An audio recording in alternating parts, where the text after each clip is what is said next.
Hello everybody, it's Adrian back at it again to talk about one of my commander decks. This deck is Eriette of the Charmed Apple. She says, each creature that's enchanted by an aura you control can't attack you or a planeswalker you control. We don't run any planeswalkers, spoilers, so if something has an aura, they just can't attack us. And at the beginning of our end step, each opponent loses X life and we gain X life, where X is the number of auras you control.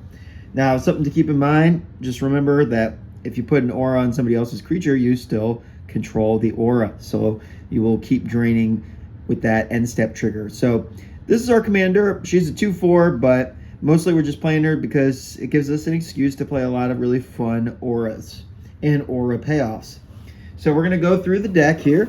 We're going to talk about the deck card by card, and we're going to go from cheapest mana cost up to the most expensive mana cost in the deck, and then we're going to talk about some lands.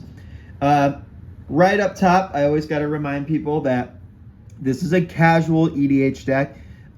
There's no mana crypts, there's no soul rings, there's no mox diamonds, there's no Sarah sanctuaries, there's no demonic tutors or anything like that. I have all those cards in those binders up there, but they are not in this deck because I played this deck with my casual commander playgroup, not my more competitive commander playgroup. So that's why those cards are not in the deck. But without any further ado, let's go ahead and talk about each card in the deck. We're going to start off with some removal. We run Path to Exile, classic removal spell if you're running white. Similarly, we run Swords to Plowshares because they're both just so efficient we can't really pass them up. Next up, we have this weird Warhammer card called Nurgles Rot. You put it on one of your opponent's creatures, and then when that creature dies, you get to bounce this aura back to your hand, and then you make a 1/3 black demon token. This is good because it's cheap and it's an aura. We can throw it on one of our opponent's creatures. We have a high preference for cheap auras that come back, because one of the problems with auras is that if the creature dies, your aura goes away and you'll lose out on more life drain. But this one goes back to your hand whenever that creature dies. So it's really nice because it's hard to get off the battlefield unless they want to kill this stupid aura. So that's why we play that one. Next up, we've got Kaya's Ghost Form. I got the foil here, which I think is actually worth something. We put it on one of our creatures, and when that creature dies or is put into exile, which is cool, we get to return that card to the battlefield under our control. So a lot of times we're going to put this on our commander or one of our card draw engines because we want to keep them around. So that's why we run that. And it's only 1 mana. Ethereal Armor. This is a classic. Of course, we're going to be running this. Only 1 mana. We put it on a creature, and then that creature gets +1/+1 for each enchantment we control and has first strike. Now, keep in mind that as long as we have her out, enchanted creatures with our auras can't attack us. So if you run into a weird situation, you actually can put the Ethereal Armor on one of your opponent's creatures and work out some sort of deal with one of your opponents to make their creature really big, but it still can't attack you as long as your general's out. But mostly we're going to be putting this on our own creatures and swinging in for big damage with it. Next up, we've got Flickering Ward. This is just 1 mana. When it comes into play, we choose a color, and enchanted creature gains protection from the chosen color, and then we can bounce it to our hand for 1 mana. So like I was talking about with that other card, the Rot card, we have a high preference for auras that are easy to come back to our hand. And this one we can only, pay 1 mana, bounce it back to the hand. Now keep in mind that, when you pick a color, you can't pick white because this will fall off of it. So that would be not a good idea. A lot of times what we're going to do with this card, though, is we're going to play it and then immediately pick it up and play it over and over again to draw cards with our card draw engines. Speaking of card draw engines, we got Hateful Idolon, also a foil. It's a little 1/2. It's got lifelink, and whenever an enchanted creature dies, we get to draw a card for each aura we control that was attached to it. So this is nice because it gives us some recursion and some refill whenever our big things die, if they're all suited up. But also if we use our enchantment auras on opponent's creatures and then those creatures die for one reason or another, we'll get to draw cards from that too.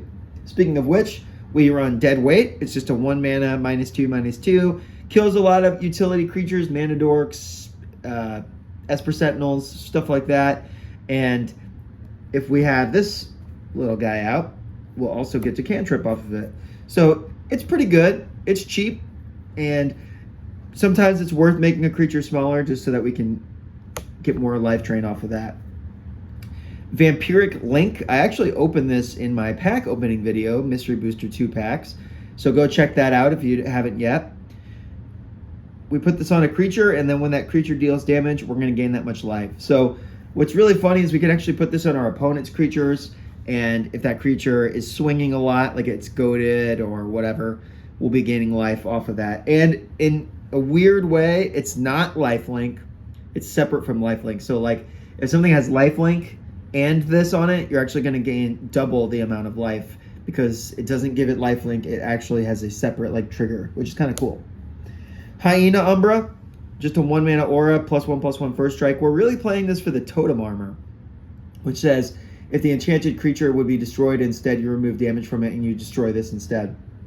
It's nice protection for our general and for our card draw stuff, so we're definitely running that. Spirit Link, it's basically the exact same thing as Vampiric Link, except this is white. I believe this is the, well, it's not the original printing, but this is the original, and Vampiric Link is the sequel, essentially. But they are the same thing. This is a nice effect, so we play both copies of that. Cartouche of Solidarity, just 1 mana. When it enters, we make a 1/1 white warrior token with vigilance, and then enchanted creature gets +1/+1. It has first strike. So this is cheap. It makes a 1/1, which is not too bad. The vigilance 1/1, you can suit it up if you need to. But mostly we just play this because it's super cheap, and it also helps protect our better creatures from sacrifice effects. Like let's say all we have out is this, we put that on there, and then we have a 1/1, and that'll help us protect from sacrifice effects. But it's so cheap, why not play it? Speaking of cheap, this is our last 1-drop. It's a 1-mana aura with flash, and as long as it entered the battlefield this turn, the enchanted creature is going to have hexproof, and then it gets +1/+1. So this is just a nice little Tyvar stand type effect, blossoming defense in white, whatever you want to say, God's willing. But instead of playing those cards because they're either not in our colors or not an aura, we're going to play this one because it's an aura. All right, moving on. Oh, and I should mention, this is a brand new card from Duskmorn, so that's pretty sweet. Moving on to the 2-drop enchantments, we have Darksteel Mutation. This is great. You're going to put this on an opponent's creature more often than not. In fact, almost all the time. It's going to make that creature into a 0/1 with indestructible with no other abilities. It turns it into a bug, essentially. So putting this on people's commanders is usually what you want to do. This is nice because it's really hard to get this aura off the battlefield without, destroying it, because you can't just destroy the creature very easily because it has indestructible. So another sticky sort of aura that we're going to want to have. Now we got a creature, finally. Spellbook Vendor. Little 2/2 action. I believe this is a foil. Yeah. At the beginning of combat, on our turn, we can pay 1 mana to put a sorcerer roll token on a creature we control. That roll is an aura, which is nice. So this is just a good way to, at the beginning of combat, if we have some extra mana, just to slap some more auras. It's a pretty consistent way to get 2 or 3, maybe sometimes even 4 auras out of this thing. Nobody's going to really remove this card because it's just a 2/2 with vigilance. So it stays out pretty often, and you can make the aura tokens and put them on your general, put it on itself. It's pretty good. Next up, we have Open the Armory. This is 2 mana. We're going to go get an aura or an equipment, but almost always an aura, and tutor it out of the deck and put it into our hand. So that's kind of a no-brainer. Of course, we're going to be running that. SRAM. Whenever we cast an aura, equipment, or vehicle, we're going to draw a card. We have a couple equipments, but we don't have any vehicles, but we do have a lot of auras. So this is going to draw us some cards for sure, which is really important because auras, they're not the best cards in general. So we're going to want to be able to cycle through lots of different cards. Speaking of which, we also run Light Paws. Basically, this has a lot of words on it, but when you put an aura on something, if you cast it, you're going to search your deck for another aura that has less or equal mana cost and put it on this. So interestingly enough, this says when an aura enters the battlefield under your control, if you cast it. So if you're putting your auras on your opponent's creatures, you still get the trigger on this, which is really cool. This is a really good card to suit up with Ethereal Armor. Just at the end of the chain, you play a 3-drop, you get another 3-drop, you play a 2-drop, you get another 2-drop, and then if you play a 1-drop, you're going to suit this thing up with Ethereal Armor. This thing gets really, really big, really, really fast. So that's why we play that. Core Spirit Dancer, this thing also gets +2/+2 for each aura on it, and whenever we cast auras, we get to draw cards. Similar to SRAM, but this is actually maybe even a little bit better because it gets so big, so fast. We got some boring ramp cards, so we're going to go through them kind of quickly. Orzhov Signet, because we're an Orzhov deck. Arcane Signet, because we're a commander deck. Charcoal Diamond, because we run black. Talisman of Hierarchy, because we're an Orzhov deck. And Marble Diamond, because we run white. We probably wouldn't play these diamonds if we had better mana rocks, like Soul Ring and stuff. But again, this is a little bit more casual version of this deck. So we run those instead. Imp's Mischief, this is nice because we need a lot of protection for our commander. So this is going to change this target of a spell that only has a single target, and then we're going to lose life equal to that spell's mana value. Our commander gains us a lot of life on the end step, and we have a lot of ways to gain life with all of our auras. So this is just an easy way to use our life as a little bit of a resource. We have a few cards like that. And being able to change a removal spell to a different target, or sometimes even card draw, is really nice. So this is just a good interactive card. Swiftfoot Boots, we do not run Lightning Greaves. We just run Swiftfoot Boots because we're going to want to put auras on our commander, and it having Shroud can be kind of awkward. So we just run Swiftfoot Boots. Spirit Mantle, this is an enchant creature aura, and that enchanted creature is going to get +1/+1 and protection from creatures, which essentially makes it unblockable, which is really nice with some of our creatures that are also wearing the auras that make them super big. Speaking of auras that make things big, we got All That Glitters. This is basically Ethereal Armor 2.0. Gets +1/+1 for each artifact and enchantment we control, and that, of course, includes all of our auras. Trespasser's Curse. This is a bit of a different one. Enchant player, but again, she just cares about auras we control, so that's fine. We can enchant player. And whenever a creature enters the battlefield under their control, that player is going to lose a life, and we're going to gain a life. So this stops people from going infinite with Kikijiki, which is nice. It also stops people from any kind of infinite creature token combo, Squirrel's Nest, whatever.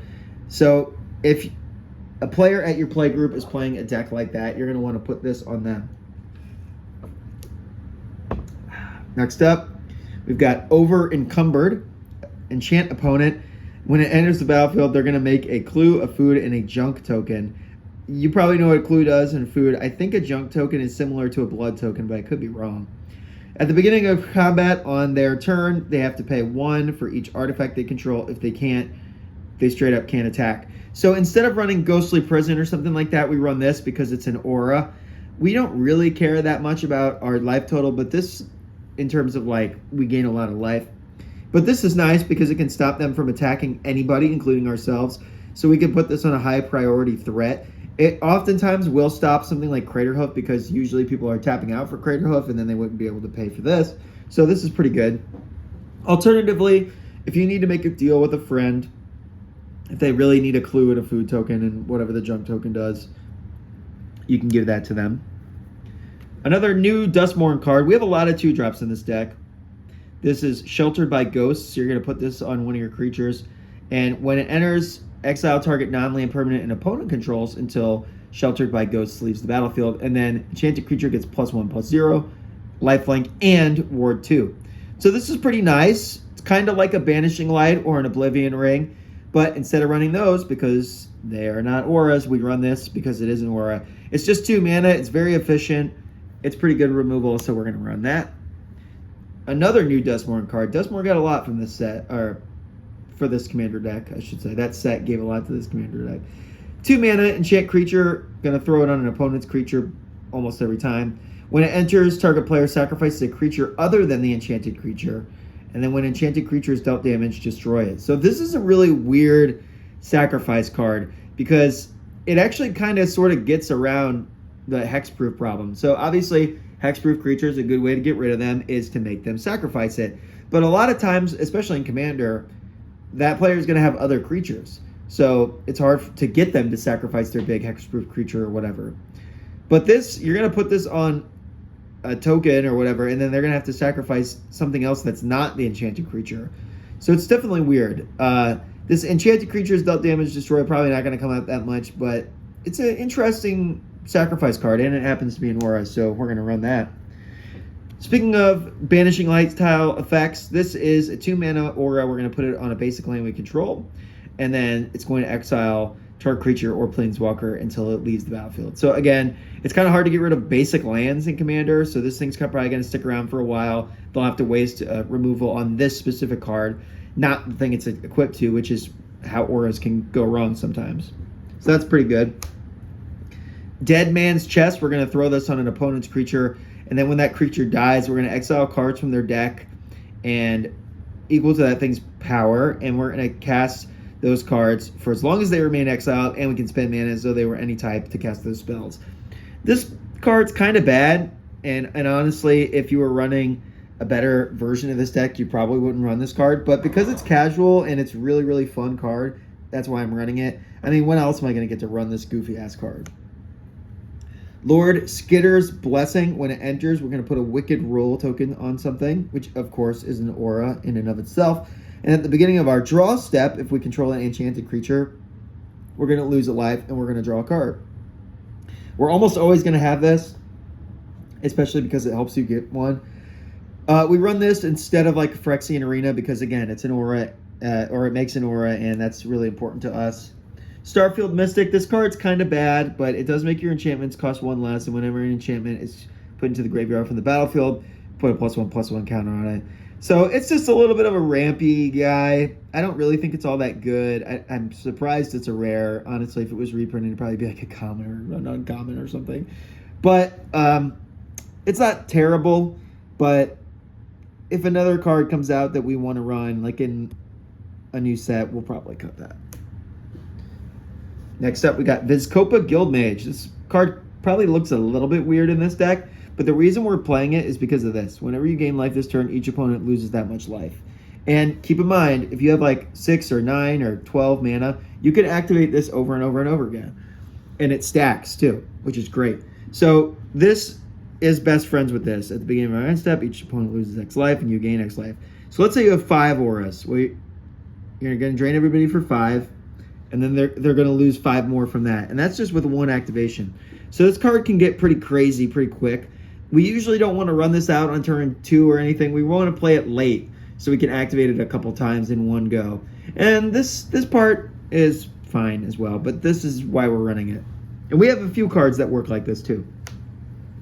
Black Market Connections. This card is so good that we are running it even though it's not an aura. It is an enchantment, but on our turn, at the beginning of our pre-combat main phase, we're going to create a treasure token, draw a card, and make this weird colorless shapeshifter token. And we pay 1 life, 2 life, or 3 life, and we can pay any combination of that. So we can pay up to 6 life. We're playing this. It draws cards. It makes treasure tokens. It makes those bodies that we can put auras onto. It's very important. But mostly we're playing this because we have a lot of life gain in this deck. So being able to use that life as a resource is pretty important, so we're going to run that. Underworld Connections, this is an aura that you can slap on a land, and then you can tap that land to draw a card and pay 1 life. So again, using our lands as ways, using our life total as a way to draw cards is pretty good in this deck because we oftentimes have a pretty high life total. And this going onto a land is going to make that aura more sticky than if it was just going on a creature. You know, creatures die a lot, so...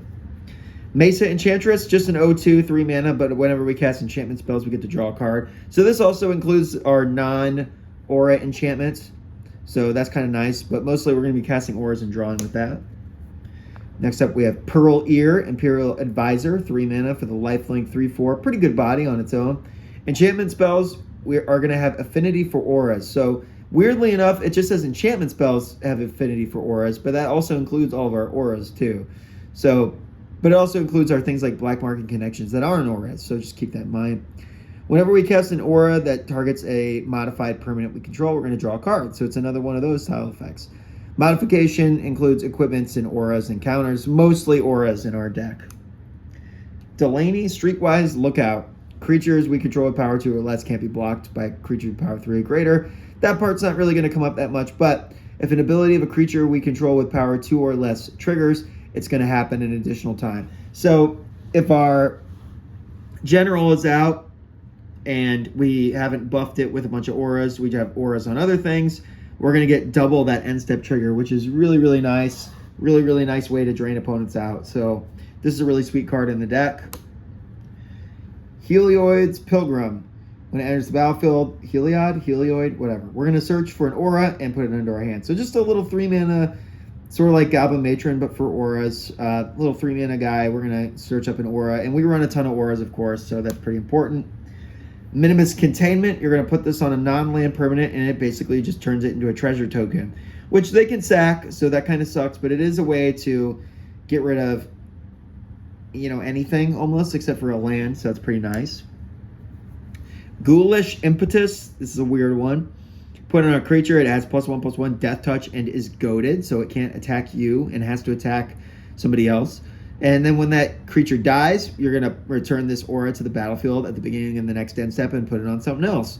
So we can put this on our own creatures, but mostly we're going to put this on our opponent's creatures, and it is nice because, again, it's an aura that has this ability to come back, which is really important. Next up, we've got Redemption Arc. Similar kind of to this. I think they were probably in the same cycle or whatever, but it's an enchant creature. It's going to be indestructible and is goaded, and then you can pay 2 mana to exile the enchanted creature, which means that we'll lose the aura. But this is nice because it makes a creature indestructible, which again makes the aura harder to get rid of. Harder to get 2 for 1. Next up, we got Prison Term. You're going to put this on a creature, and it can't attack or block, and its activated abilities can't be played, which is nice. It kind of makes it better than Pacifism for that reason, because, you know, Pacifism doesn't really do anything against a lot of creatures that have activated abilities, but this is going to stop that. And then whenever a creature comes into play under an opponent's control, you can attach this to that instead. So if somebody plays something bigger and scarier, or like a Kenrith or something, you can put this on there and it won't be able to use its abilities. Next up, we got a couple removal spells. We got Mortify, Destroy Target Creature, Enchantment. I got the cool Store Championship promo from back in the day. So, or wait, from this year. Back in the day being this year, I guess.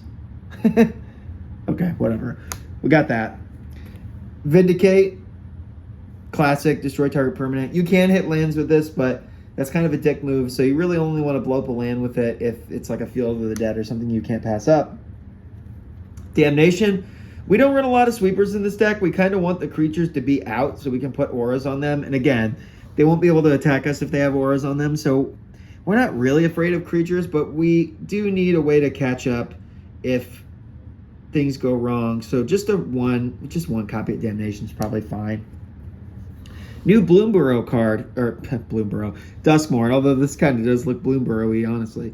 Whenever we gain life, target opponent loses that much life. It's a 4/3 for 4, and when it dies, if it's a creature, you get to bring it back as just an enchantment. So it's a hard enchantment to get rid of. And again, it's going to double up the damage from the end step trigger, and that's pretty important. That's why we run so many different ways to do it. And they all stack, which is really cool. Speaking of which, we've got Bloodletter of Aclazotz. It's a 4-mana 2/4 with flying. If an opponent loses life during our turn, they lose twice that much life instead. So again, we're going to be doubling up the damage, life loss with Eriette, which is great. Retether, this is a fun one. 4-mana sorcery, return each aura card from your graveyard to play, but you can only enchant creatures. So if an aura can't enchant a creature, it remains in your graveyard. So this is a good way to buy back a bunch of our auras all at once. I run this instead of Open the Vaults because Open the Vaults can help out your opponents sometimes, and this is pretty much only ever going to help you.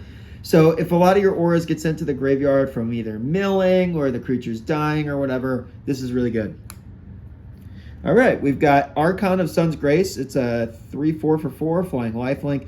Pegasus creatures control have lifelink, and whenever an enchantment enters the battlefield, any enchantment, including all of our auras, we're going to make a 2/2 Pegasus token, and then this is going to give it lifelink. So this is a really nice card.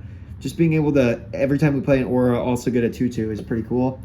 And we've got a bunch of cards like that, and I think they're all coming up. So here's another one. Hallowed Haunting. I got the weird black and white one of these. If we control 7 or more enchantments, including all of our auras, our creatures are going to have flying and vigilance, which is great. And whenever we cast an enchantment spell, this is just when they enter. This is when they are cast. So whenever we cast an enchantment, we're going to get a white Spirit Cleric, and that creature's power and toughness are going to be equal to the number of spirits we control. So this can get out of hand pretty quick. We have a lot of auras. We're casting a lot of enchantments. This is going to make some pretty nice creatures for us. Next up, we got a Johnny's Chosen. Whenever an enchantment enters the battlefield under our control, we're going to make a 2/2 cat token. And if the enchantment was an aura, we can attach it to the token. So that's kind of a nice little upside for us. But yeah, we're making some cats. It's nice to be able to get any added value that we can out of our auras. So we're going to run that for sure. Flare of Fortitude. We can sacrifice a non-token, which is kind of a bummer that it's non-token, but non-token white creature rather than pay its mana cost.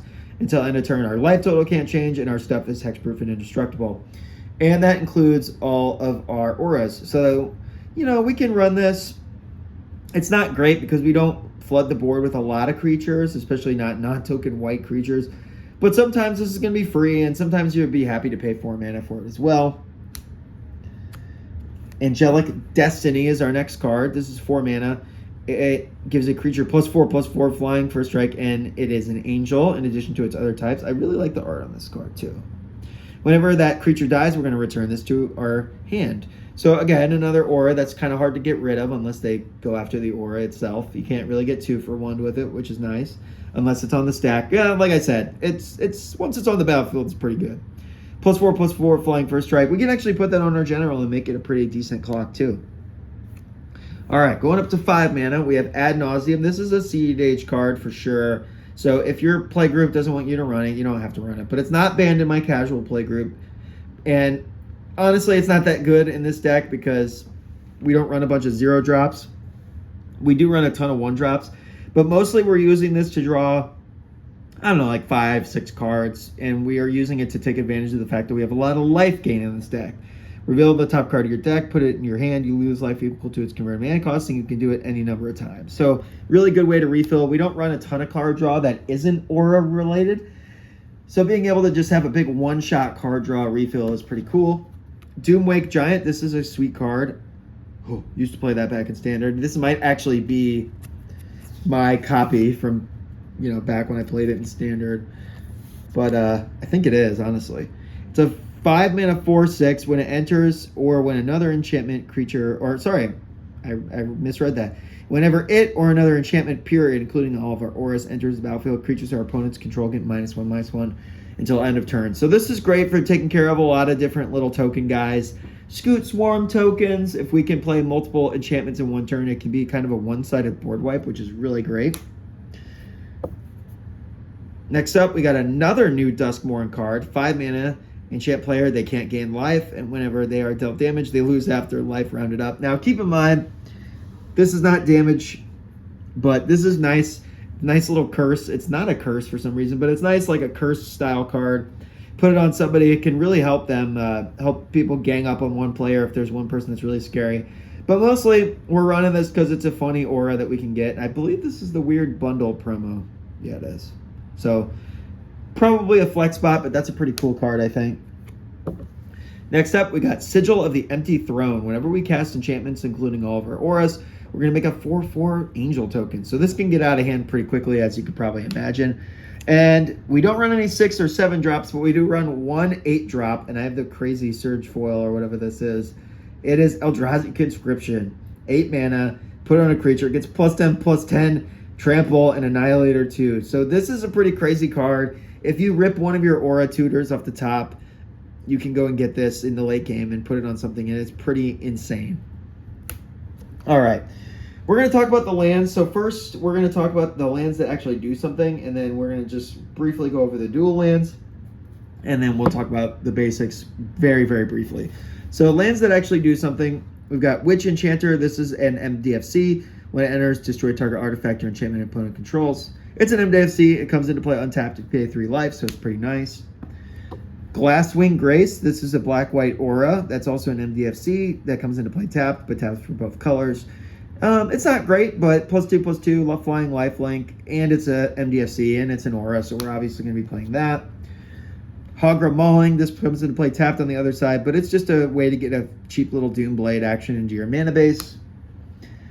Boggart Trawler. This can come into play untapped, and when it enters, we're going to exile target player's graveyard. We don't have a lot of graveyard hate in this deck, or like any at all. So just being able to fit this into our mana base is pretty nice. Pretty low cost. Fel the Profane, very similar to Hogra Mauling, but just better in every single way because it enters the battlefield untapped on the other side if we want to pay life, and it can destroy target creature or planeswalker, whereas this one only comes into play tapped and only hits a creature. And this one's a rare, and this is an uncommon. Talk about power creep. But anyway, that's all the MDFCs. Now let's talk about these lands here. This is Urborg. It makes all of our lands into swamps. It's pretty nice for mana fixing. Silent Clearing. We can sack it to draw a card, which we will be doing a lot because we run out of cards pretty quickly. Obscura Storefront. This is basically just an Evolving Wilds. We go get a basic land, put it into play when it comes in, and then we gain a life.